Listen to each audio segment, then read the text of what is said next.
Better Hope라고 하는 주제로 더 나은 소망이라고 하는 주제로 함께 말씀 보도록 하겠습니다. 여러분 희망 고문이라고 하는 말을 아마 다 아실 겁니다. 희망 고문 이제 영어로는 이렇게 정의하더라고요. Giving false hope라고 돼 있습니다. 잘못된 소망을 주는 것, 이것이 이제 희망 고문입니다. 그러니까 안 될 것을 알면서도 될 것 같다라는 희망을 주어서 상대를 고통스럽게 하는 게 이제 희망 고문입니다. 여러분 요즘 청년들이 이제 이 희망 고문에 많이 빠지게 되는 경우가 있습니다. 근데 요즘 청년들이 또 연애와 이성과의 관계에 있어서도 하는 연애 한 종류가 있습니다. 뭡니까? 바로 썸이라고 하는 연애 종류입니다. 이제 썸 탄다 뭐 이런 말 있죠. 근데 여러분 사실 이 썸이야말로 진정한 희망 고문이라고 볼 수 있습니다. 근데 왜냐하면 뭐 서로가 이렇게 뭐 확정되지 않은 관계로 이렇게 가는 거 아닙니까? 이렇게 뭔가 정해지지 않은 어떤 것도 정확하지 않은 상태로 이 이성의 관계를 만들어 가는 건데, 여러분 어떻게 그게 정확하지 않을 수 있겠어요? 어쨌든 두 사람의 감정 가운데에서 생각해 보세요. 두 사람 중 누군진 모르지만 둘 중에 더 좋아하는 사람이 분명히 있기 마련이죠. 그러니까 더 좋아하는 사람에게는 그 관계가 희망 고문이 되는 겁니다. 이 희망 고문을 하는 이 썸남 썸녀들의 아주 쓰레기 같은 말이 있습니다, 여러분. 나도 네가 좋아. 그런데 지금은 연애할 상황이 아닌 것 같아요. 이런 말 같지 않은 말을 이제 하는 거죠. 그런데 그럼 연애할 상황이 언제인데? 그건 지금 확답은 줄 수 없을 것 같아요. 그런데 너랑 있으면 난 되게 편해. 나 다른 사람이랑 이런 얘기 못 하거든. 이런 말들을 이제 하면서 진짜 이렇게 진짜 이 사람이 나를 좋아하는구나. 그래서 희망 고문을 하면서 소망을 두고 언젠가 이 사람과 내가 사귈 수 있을 것이다. 그러다가 또 이제 좀 지칩니다. 그러면 이제 한쪽이 또 물어보죠. 뭐라고 물어봅니까? 근데 우리 무슨 사이야? 우리 뭐야? 이러면서 얘기를 이제 질문을 합니다. 그럼 이제 또 아주 잘 빠져나가죠. 뭐라고 얘기합니까? 굳이 우리의 관계에 이름을 붙여야만 해? 굳이 정의를 내려야만 되는 거야? 그냥 좋으면 되는 거야. 이러면서 애매하면서도 희망 고문을 이어갑니다. 여러분 이게 어려워요. 왜? 처음부터 완전히 안 된다고 말하면 금방 차라리 포기를 하는 거죠. 나 너 싫어. 나 너랑 사귈 수 없어. 넌 내 스타일 아니야. 뭐 이렇게 차라리 그때는 힘들어도 정확하게 거절을 하면, 정확하게 이야기하면 차라리 포기가 빠른데 될 수도 있을 거라고 계속 말하는 거예요. 이게 사람을 괴롭힙니다. 조금만 더 하면, 조금만 더 노력하면, 조금 더 시간이 지나면, 상황이 좀 바뀌면 아마 괜찮아질 거야 라는 생각을 갖기 때문에 이게 이제 소망, 잘못된 소망을 주는 희망 고문이라고 할 수 있습니다. 여러분 오늘 히브리서 기자가요, 율법이 이런 희망 고문처럼 잘못된 소망이라고 이야기를 해주고 있습니다. 그리고 하나님께서는 더 좋은 소망인 복음을 우리에게 주셨다라고 논지를 펼쳐가는 것을 우리가 볼 수 있습니다. 19절이에요. 오늘 핵심이 되는 한 구절이죠. 율법은 아무것도 완전하게 하질 못했습니다. 그래서 하나님께서는 더 좋은 소망을 우리에게 주셨습니다. 우리는 이 소망을 힘입어서 하나님께 나아갑니다. 여러분 늘 얘기했죠. better 무언가를 얘기하려면 더 좋은 소망이라면 비교의 대상이 되는 이전의 소망과 비교를 해봐야겠죠. 지금 복음이 더 좋은 소망이래요. 그러면 복음 이전에 있던 율법이 어떤 소망을 줬는가에 대해서 이 19절이 이야기를 해주고 있어요.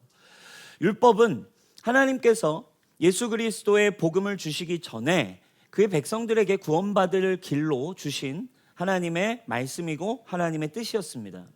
그 자체로 율법은 나쁜 게 아니에요. 그 자체로 하나님 말씀이고 하나님의 성품이며 완벽합니다만 그 율법 조항을 지킬 수 있는 사람이 없는 것이 문제였습니다. 아무도 주님을 만날 수도 없고 주님 앞에 나아갈 수도 없고 완전해질 수도 없다라는 것이 문제였어요. 오히려 절망을 깨닫게 되고, 그리고 바울 사도는 그래서 율법의 기능에 대해서 이렇게 정리해 줍니다. 사실 율법은 내가 죄인이라는 것을 깨닫게 해주는 것입니다 라고 얘기해요. 왜? 주님의 뜻을 이룰 수는 없고 절망만 하게 되니까 나는 안 되는구나만을 사실은 알게 되는 게 율법이다. 율법은 뭐라고 얘기해요? 사람들로 하여금 많은 것을 지키도록 요구했습니다. 그런데 문제는 뭐예요? 이게 희망 고문 같아서 너가 거룩해질 수 있을 거야, 너가 하나님의 뜻을 이룰 수 있을 거야, 이 율법을 지키기만 하면 돼. 그래서 이걸 지키도록 요구했지만 결국 뭐라고 얘기해요? 아무것도 완전하게 될 수가 없대요. 지킬 수가 없으니까. 그래서 희망 고문에 가깝다는 것입니다. 우리가 그리고 하나님께 나아가기 위해, 하나님과 관계 맺기 위해 율법을 지켜야 하나님의 자녀가 되는데, 아무리 해도 하나님의 자녀가 될 수 없는 현실만을 마주하는 거, 하나님께는 더욱 가까이 갈 수 없고 오히려 내가 죄가 더 커진다라는 것만을 느끼는 것이 이 율법의 특징이라는 것을 지금 얘기합니다. 그래서 18절에 앞에서는 이렇게 선언합니다. 전에 있던 계명은 그래서 무력하다, 그리고 무익하다, 유익하지도 않고 아무런 힘이 없다, 그러니 패할 수밖에 없다라고 이야기를 합니다. 여러분, 이 히브리서의 독자들, 지금까지 얘기했듯이 율법 속에 여전히 살아가던 사람들도 이런 율법의 희망 고문 속에서 살고 있었어요. 율법을 지키면 언젠가 내가 하나님의 뜻을 이룰 거야, 언젠가 내가 하나님의 자녀가 될 수 있을 거야, 아 내가 오늘도 실패했네, 또 다시 내가 율법을 지키러 가봐야지. 율법을 열심히 지켰지만 사실 그 율법들이 가진 한계만을 더 느끼게 되는 현실이 바로 율법이 주던 헛된 소망, 사실은 희망 고문에 가까웠다라고 이야기를 할 수 있습니다. 이들이 율법이 가졌던 한계들이 뭐가 있을까요? 제사를 지내죠. 무한 제사입니다. 번제 1년에 한 번, 맨날 주님 앞에 깨끗해 되기 위해, 죄의 문제를 해결하기 위해 늘 깨끗게 되기 위해 제사를 드리는 거죠. 그러면 제사를 드리며 소망을 갖는다고요. 어떤 소망? 나는 죄로부터 깨끗해질 거야, 나는 거룩해질 수 있어 라는 소망을 갖는데 사실상 그 제사가 불안정하죠. 온전하게 해줄 수가 없습니다. 그 이야기를 히브리서 10장에서 설명하죠. 율법은 장차 올 좋은 것들의 그림자일 뿐입니다. 실체가 아닙니다. 해마다 반복해서 드리는 똑같은 희생 제사로서는 하나님께 나오는 사람들을 완전하게 할 수가 없대요. 2절입니다. 만일 완전하게 할 수 있었다면 제사를 드리는 사람이 한번 제대로 깨끗해지면 그 다음부터는 더 이상 죄의식을 가질 필요가 없겠죠. 깨끗해졌으니까. 근데 다시 죄가 물들어 오더라는 거예요. 따라서 제사 드리는 일을 죄의식이 없고 온전해짐을 느끼니까 나 완전해진 것 같아, 정말 이렇게 하니까 내가 깨끗해졌어, 내가 정말 율법을 지키고 제사를 드렸더니 내가 거룩해진 존재야 라는 것이 생겨야 되는데 그게 안 생기니까 중단할 수가 없다는 거예요. 그래서 계속해서 제사를 드려야 되는 겁니다. 두 번째는 제사장에 대한 이야기입니다. 내가 주님 앞에 나아가는 거 뭐가 있으니? 그래도 나를 도와줄 제사장이 있으니까 괜찮아. 근데 사실상 제사장들도 어때요? 불안정성을 가지고 있습니다. 어때요? 뭐라고 7장에 얘기합니까? 또한 레위 계통의 제사장들이 죽는다 이 말이에요. 평생 있을 수 없어.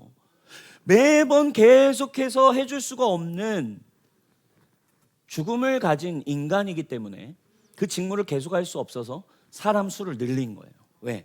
이거를 계속 확보해놔야 어떤 일이 생길 때 제사가 멈추면 안 되니까. 그러니까 끊임없이 계속되는 헛된 소망을 가지게 하는 것이 바로 이 불안정성을 가진 것이 율법이다. 그러니까 정리하면 이런 거예요. 율법은 소망을 주기는 합니다. 그리고 하나님이 얘기하십니다. 이것을 지켜야 너희가 하나님의 자녀가 된다. 소망을 주지만 뭐에 가깝다는 거예요? 사실상은 이루어지기 쉽지 않은 희망 고문과 같은. 그래서 이 율법 아래에 놓인 자들이 저주를 받았다라고 얘기합니다. 끝나지 않는 굴레, 죄의 저주에서 언젠가 자유해질 수 있는 날이 올까? 과연 나는? 이런 생각을 하며 살아갑니다. 그래서 사실 이 율법의 한계는 육신을 가진 인간의 한계와 일치하는 것이죠. 인간이 어때요? 율법을 지키는 인간과 동일합니다. 인간은 이 희망 고문에 쉽게 빠져요. 우리가 아까는 좀 가볍게 이 희망 고문의 대명사 중에 썸 이런 거, 이성관계에서 썸 얘기, 이것도 희망 고문인데 썸 얘기했지만, 사실 여러분 이 희망 고문의 가장 대명사라고 할 수 있는 건 뭐냐면 바로 도박입니다. 도박이 어때요? 처음부터 우리한테 이렇게 말해주지 않습니다. 너 망한다라고 말하지 않아요. 도박은 이렇게 얘기합니다. 너 딸 수 있어. 너 한탕 할 수 있을 거야 라는 걸 얘기해요. 그리고 뭔가 좀 돈을 이렇게 좀 따기 시작하고 또 잃게 되면 마음에 희망 고문이 찾아옵니다. 아, 이번엔 좀 다를 수 있을 것 같아. 조금만 더 해보면 언젠가 터질 것 같아. 이번엔 다를 거야 라고 하면서 돈을 끌어모아서 또 거기로 들어갑니다. 여러분, 사람들이 도박에 중독되는 이유가 돈을 좋아해서가 아니래요.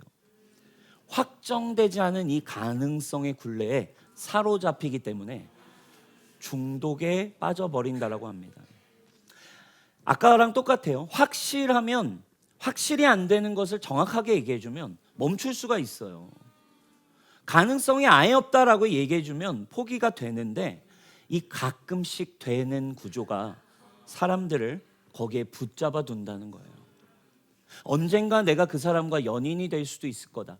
그 사람이 언젠가 나를 좋아할 수 있을 거다라는 말 때문에 희망 고문에 빠져서 그 사람을 포기 못하는 것처럼 도박도 언젠간 터지지 않을까라는 생각 때문에 그곳을 빠져나올 수가 없대요.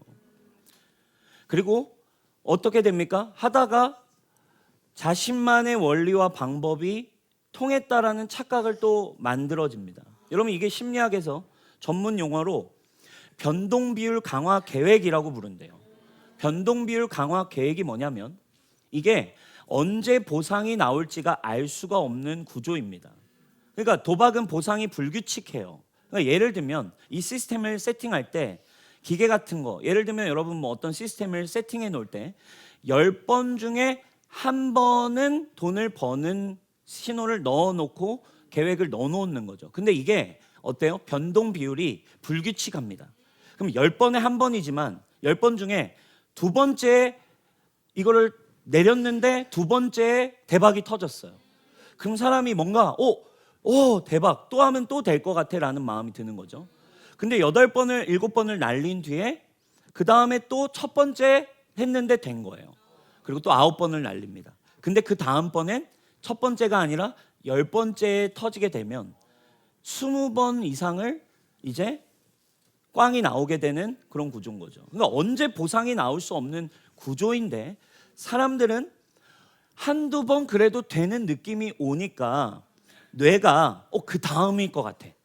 내가 이렇게 하니까 되는 것 같아. 가장 오래, 가장 집요하게 거기에 집착하게 된다는 거예요.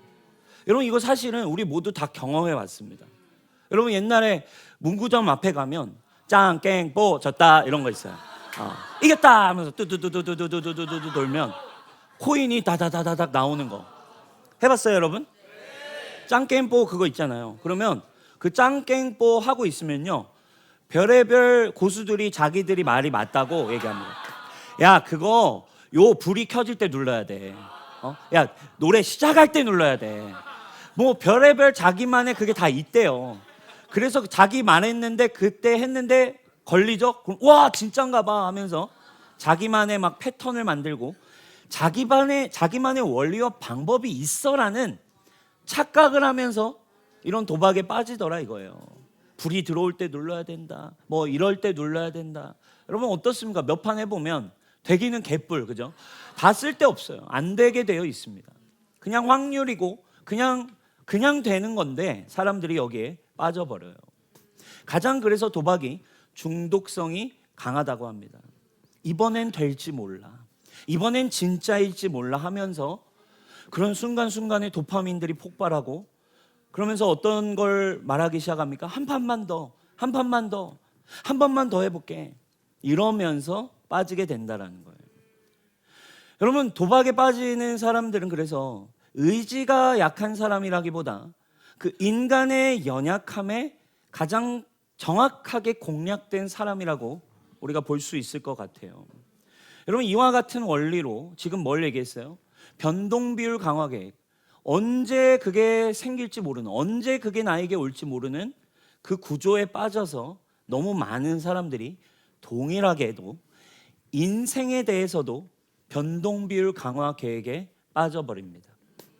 언제 올지 모르는 성공, 언제 올지 모르는 그 행복, 언제 올지 모르는 잭팟과 같은 삶을 추구합니다. 그리고 한 번씩 경험했던 성공, 그리고 내 옆 사람을 지켜봤더니 옆 사람이 이렇게 했다가 무언가가 되었던 경우의 수를 보게 될 때, 나도 될 수 있을 것 같은데? 나도 언젠가 그 행복이, 그 성공이, 그 대박이, 그것이 나에게도 올 것 같은데? 라는 거죠. 근데 그것은 불규칙합니다. 언제 올지 모릅니다. 그러니까 그 불규칙한 삶의 그 소망 속에서 자유가 없이 성공을 향한 목마름에 조금만 더 하면 되지 않을까? 나도 언젠가 더 하면 되지 않을까라는 중독이 되어서 그렇게 희망 고문 속에 인생을 살아갈 수 있는 것이 사실 율법과 인간이 가지고 있는 한계가 같다라는 거예요. 세상에 일반 은총의 법칙이 있습니다. 뿌린 대로 거두는 원칙이 있어요. 그렇다고 열심히 살지 말라는 얘기를 하는 것이 아닙니다. 열심히 목표를 가지고 무언가를 향해서 계속해서 열심을 내고 연습해가고 만들어가는 거 너무너무 중요한 원리예요. 근데 문제는 언제 올지 모르는 소망의 구원을 바라보면서 그것을 꿈꾸면서 그것에 소망과 믿음과 삶의 목적을 두고 살아가는 것이 우리를 율법처럼 노예가 되게 하고 종이 되게 하고 그것에 연연하는 삶을 사는 삶을 너무 많은 사람들이 동일하게 살아가고 있다는 것입니다. 율법에 빠진 사람, 율법에 연약한 사람이나 세상을 사는 우리의 인생의 패턴이나 사실은 같은 원리로 움직이고 있어요. 율법에 속한 이 인간은 결국 자기의 힘으로 온전해질 수 없다라는 것을 성경이 우리에게 얘기해주고 있어요. 자, 갈라디아서 3장 10절입니다. 우리 같이 한번 읽어보겠습니다. 시작. 율법에 누구나 다 저주 아래에 있습니다. 기록된 바 율법책에 기록된 모든 것을 계속하여 행하지 않는 사람은 다 저주 아래에 있다 하였습니다. 자, 율법의 행위에 근거해서 살면 어떻게 된다고요? 언젠간 될 것 같아. 언젠간 되지 않을까라는 사람은 돼요, 안 돼요? 안 오거든요. 그 소망 그리고 변동 비율에 빠져서 결국 저주 아래 살아갈 수밖에 없대요. 그것이 오지 않기 시작할 때 문제는 이 소망은 뭘로 바뀝니까? 절망으로 바뀌어요. 내가 원했던 그 사람이 나에게 오지 않을 수 있거든요. 내가 원했던 그 성공이 나에겐 오지 않을 수 있거든요. 도대체 언제야? 언제 오는 거야? 그리고 거기에서 자신의 루틴과 끊임없이 열심을 내서 한 걸음 한 걸음 가면 좋은데 문제는 거기서 절망을 하는 거예요.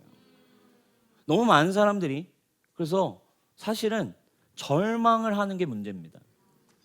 율법도 동일한 거예요. 율법책에 기록된 모든 것을 계속해서 행하지 않는 사람은 결국 저주 아래에 있다. 결국 끝나지 않는 굴레입니다. 저주에 빠져서 사는 사람이에요. 여러분, 우리의 인생을 율법과 우리의 삶과 모든 걸 연결해서 그래서 볼 수 있을 것 같습니다. 율법은 희망 고문입니다. 도박도 희망 고문입니다. 그래서 사실상 복음이 없는 인생은 희망 고문인 거예요. 성공을 꿈꾸면서 언제 올지 모르는 불확실한 그 가능성에 소망을 두고 사는 인생. 그러니 그게 오지 않을 때 하나님의 자녀인데도 절망 속에 살 수 있습니다. 복음이 없으면 인생은 희망 고문처럼 언제나 살아야 됩니다. 그게 율법이 가진, 인간의 육신이 가진 한계임을 우리에게 지금 이야기해주고 있어요. 그럼 여러분, 복음이 왜 다를까요? 복음은 우리에게 이렇게 얘기하지 않습니다. 너 될 수도 있어. 너 언젠가는 될 거야. 언젠가는 괜찮아질 거야를 이야기하지 않습니다. 복음은 언제나 뭘 얘기해 줍니까? 될 거야가 아니라 너는 이미 이루어져 있다. 내가 다 이루었다. 복음에는 변동이 없습니다. 복음에는 확률을 얘기하지 않습니다. 복음은 다음 판을 이야기하지 않습니다. 율법은 언제나 one more 얘기합니다. 한 번만 더, 좀만 더, 다시 열심히 한 번만 더, 다시 해보자, 더 노력해보자를 이야기합니다. 그러나 복음은 한 판 더를 이야기하지 않습니다. 복음은 it is finished, 다 이루었다라는 선포만이 있습니다. 여러분, 그것이 복음이에요. 복음은 우리에게 언제나 놀라운 선포를 우리에게 줍니다. 너의 노력이 부족했던 거야, 더 하면 될 거야, 좀 더 기도해, 좀 더 신실해져 봐를 이야기하지 않습니다.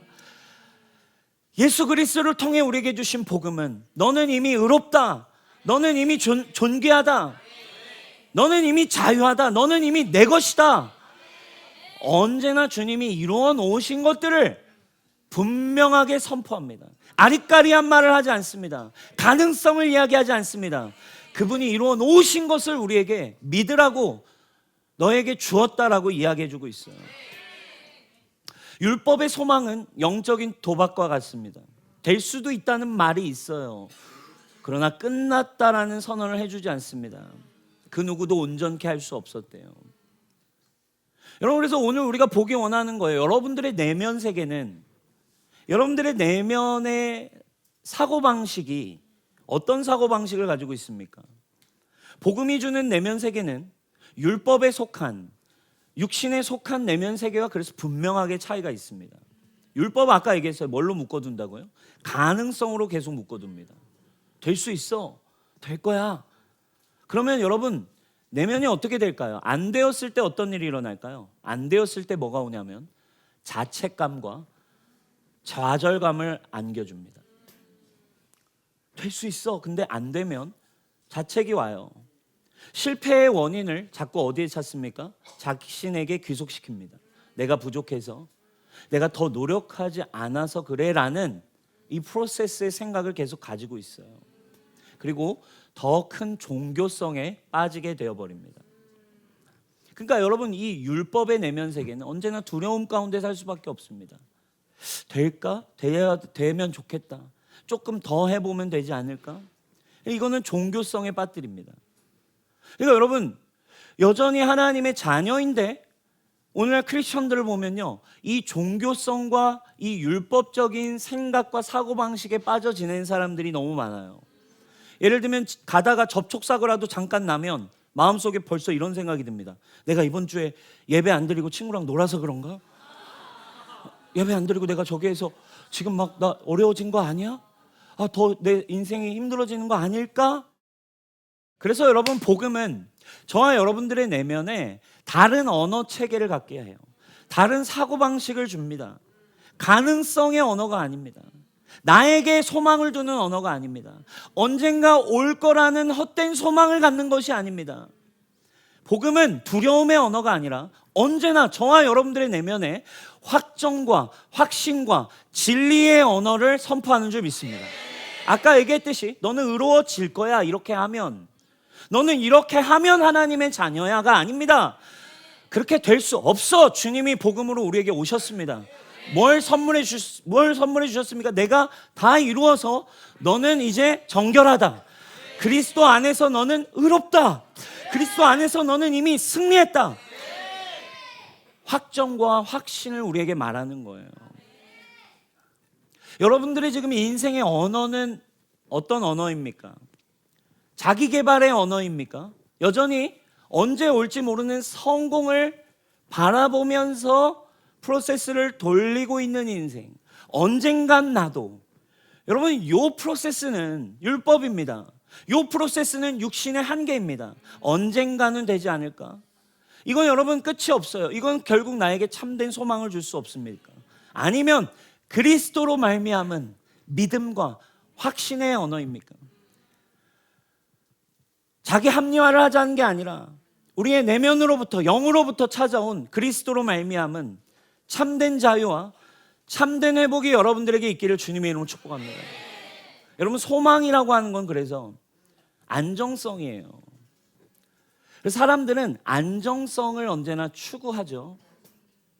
더 안정적인 것이 내 미래를 만들어줄 수 있을 거라고 이야기합니다.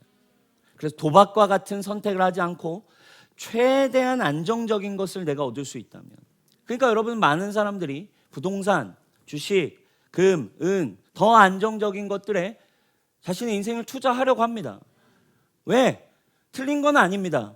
그것이 무조건적으로 잘못된 건 아닙니다. 그러나 문제는 그것이 나에게 더 큰 안정감을 줄 거라고 하는 소망에서부터 올 수 있다 이겁니다. 사랑하는 여러분, 여러분들의 안정성이 어디에 있습니까? 우리의 삶 가운데 진정한 안정성을 여러분 예수 그리스도 안에서 찾는 저와 여러분 되기를 주님의 이름으로 축복합니다. 우리의 내면 세계가 정말 복음으로 인해서 자유해진, 그리고 두려움이 없는, 그리고 언젠가 이루어질지 모르는 두려움과 저주 속에서 살아야 되는 인생이 아니라 하나님의 말씀으로부터 오는 여러분들을 향한 분명한 확신 안에 거하시길 축원합니다. 그리스도가 여러분들에게 주신 분명한 생명 안에서 여러분들이 인생을 향한 담대함을 가질 수 있기를 주님의 이름으로 축복합니다. 오늘 말씀 마무리하겠습니다. 여러분, 칠레에 2010년에 일어났던 사건입니다. 2010년 8월 5일 오후 2시경 칠레 북부 산호세 광산에서 광산 붕괴 사고가 일어났어요. 이 사고로 광부들이 이 광산에 매몰이 됩니다. 700m 지하에 완전히 매몰돼서 33명이 그냥 완전히 모든 게 고립된 상태로 갇혔습니다. 여러분, 얼마나 정신이 없었겠어요. 정신을 차리고 보니 어쨌든 죽지 않아서 다행인 것이고, 그리고 그때부터 어떤 생각을 갖겠어요. 당연히 죽지 않아서 일단 다행이고, 우리 그래도 여기서 살아있으니 살 수 있을 거야 라는 소망을 갖는 거예요. 언젠가 우리를 발견해 줄 거야. 언젠가 나를 구원해 줄 구원자가 올 거야. 이 소망을 이제 갖는 거예요. 왜? 죽진 않았잖아. 고립되어 있고 아무 소리도 들리지 않는 캄캄한 곳이지만 소망을 포기하지 않았어요. 하루가 지났습니다. 아무 일도 일어나지 않았어요. 이틀이 지납니다. 아무 일도 일어나지 않습니다. 3일, 4일, 5일, 6일, 7일이 그 칠흑 같은 곳에서 33명이 그냥 지냅니다. 어떻게 됐을까요? 7일이 지나니까 나름 가지고 있던 식량, 먹을 수 있는 물, 이런 것들도 떨어지기 시작했어요. 여러분, 그때부터 어떻게 될까요? 소망이 사라지기 시작하는 거예요. 오는 거 맞을까? 되는 거 맞을까? 힘든데? 먹고 살기가 어려운데? 이제 이 정도면 안 될 것 같은데? 이제는 와야 될 것 같은데? 그때부터 분열도 막 일어나기 시작합니다. 서로 막 다른 말을 하기 시작합니다. 누군가는 이제 더 이상 가진 게 없어지기 시작하니까, 먹을 것도 없어지니까 소망의 말을 할 수 없고 마음과 생각이 절망으로 바뀌기 시작해요. 부정적으로 말하기 시작하고, 우린 죽을 거야, 우린 이제 끝난 거야. 애초에 처음부터 안 되는 거였어. 그렇게 또 하루가 지납니다. 8일, 9일, 10일, 아무 일도 일어나지 않아요.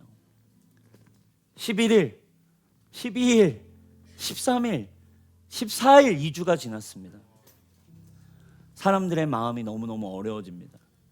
누군가 계속 그래도 소망을 붙잡고, 아니야, 그래도 끝까지 기다려보자, 잘 될 거야.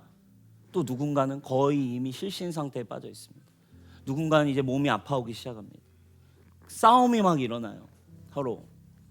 여러분, 우리네 인생 같지 않습니까? 이 영역이, 그죠? 모두가 그렇게 살고 있어요. 언젠가 대박이 올 거야. 언젠가 돈을 많이 벌 수 있을 거야. 언젠가 나에게 성공이 오겠지. 언젠가 무언가가 오겠지. 오면 다행이죠. 오면 다행이라고 생각합니다. 사람들 다 그렇게 살고 있어요. 세상 사람 다 그렇게 삽니다. 그런데 세상 사람 모두에게 일어나는 문제는 뭐예요? 그게 오지 않을 때 어떡할 거냐 이거예요. 내가 예상한 시간에 안 올 수 있거든요. 내가 예상한 시간에 안 오는 경우가 너무 많거든요. 그리고 내가 살아갈 힘 자체도 없어질 때가 많이 있거든요. 가지고 있던 힘이 바닥날 수 있거든요. 가지고 있던 돈도 바닥날 수 있습니다. 그때 여러분들은 어떻게 그럼 살겠습니까? 그러니까 그 소망이 사라지는 순간 사람은 절망하더라 이거예요. 작은 인생의 한 그림, 인생의 모든 사람의 여정 아닙니까? 짧은 14일이지만 소망이 사라질 때 사람은 방황합니다. 소망이 사라질 때 사람은 패닉에 빠집니다. 여러분 어떻게 살고 계세요? 여러분 이 땅에서 육신을 가진 인간의 모습이 이와 같습니다. 어디에서부터 내 소망이 올까? 그래서 다 그걸 생각합니다. 어떤 사람이 나를 사랑해 줄 거야. 어떤 사람이 나를 구원해 줄 거야. 구원이 오질 않아요. 15일이 지납니다. 16일이 지납니다. 어떤 소식도 들려오지 않습니다. 이쯤 되니까 위에서 가족들도 내 가족을 찾을 수 있지 않을까라는 소망이 있었는데 2주가 지나고 아무런 소식도 들려오지 않으니까 가족들도 소망이 사라져요. 광부들도 점점 절망에 빠졌습니다. 기대가 사라지니까. 그러다 17일째가 됐어요. 17일째가 됐는데 갑자기 저쪽 위에서 두두두두두두두두두 하는 소리가 들리더니 구조 드릴이 마침내 17일이 돼서 뻥 뚫려서 내려왔어요. 드디어 그들을 구원할 길이 외부로부터 열려서 하늘로부터 내려왔습니다. 새로운 빛이 들어와요. 여러분, 내가 당신들을 발견했습니다. 이제 조금만 기다리십시오. 어떤 일이 일어났습니까? 이제부터는 살 수 있을 것이다가 아니에요. 이제 분명하게 당신들은 살 수 있습니다. 연결되었습니다. 우리가 왔습니다. 여러분 어떻게 됐을까요? 이때부터 생각해 보세요. 이 17일째 위에서 뚫린 드릴이 내려온 순간부터 광부들의 표정은 다 달라집니다. 싸웠던 사람들이 갑자기 화해하고 부둥켜 안고 서로 막 사랑한다고 얘기하고 우리 살았다라고 얘기하고 생각과 마음과 표정이 달라져요. 왜? 너무 분명한 소망이 생겼거든요. 분명한 확신이, 분명한 믿음이 자신들에게 찾아왔거든요. 여러분 놀라운 사실은 17일째 이게 뚫어졌어요. 그리고 그들의 생각과 마음이 이제 믿음으로 바뀌었거든요. 근데 여러분 이들이 이게 생각보다 이거 뚫어내고 하는 게 너무 어려워가지고 이들이 구조된 거는 69일째였어요. 근데 17일보다 훨씬 더 긴 시간을 그들이 그 속에 있어야 됐는데 그들은 어떻게 살았어요? 더 이상 싸우지 않았습니다. 그들은 더 이상 불안해하지 않았어요. 그들은 더 이상 언젠가 되지 않을까?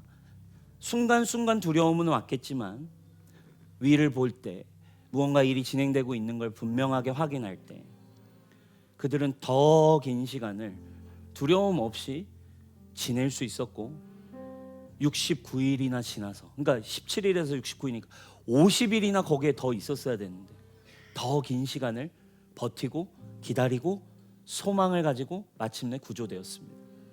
여러분은 어떤 것을 추구하며 살아가고 있어요? 인간이 가진 한계입니다. 육신을 가진 이 인간이 율법 앞에서도 답이 없어.